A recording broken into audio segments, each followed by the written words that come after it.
কবিতাৰ শিৰোনাম ৰাস্তাটো কপাই থৈ গৈ। কবি বিকাশ শৰ্মা। ৰাস্তাটো দিন দুপৰতে ভাগৰুৱা হৈ কাষতে থকা বাঁহজোপালৈ ঢপলিয়াই গ'ল। কৃষ্ণচূড়াজোপা হাৰে আছিল। সেই অসুস্থ ঠেলাৱালাজন দেখি ৰাস্তাৰ দুয়োকাষে মানুহবোৰে খিলখিলাই হাঁহিছিল। ৰাস্তাবোৰৰ কোনো নিজস্ব সপোন নাই। মৌন হৃদয় ধূলিয়ে চিৰবিচ্ছিন্ন কৰা কেইটুপিমান চকু পানী। ৰাস্তাবোৰৰ ভৱিষ্যত বৰফ হৈ গলি থাকে।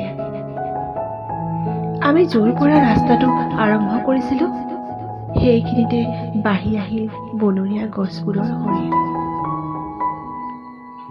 ৰাস্তাটোত এতিয়া ভীষণ ব্যস্ততা। বেকা বেকিকৈ চাই থাকে আমাৰ চকুৰ পাৰ্থক্য।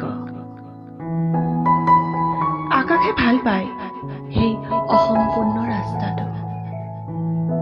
আমি কথাবোৰ উশাহত শুনো।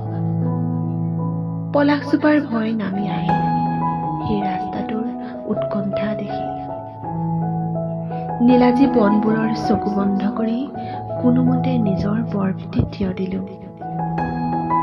যি কি নহওক ৰাস্তাটোৰ দুই মাজতে দুপাত ঘূণে ধৰা অস্ত্ৰ।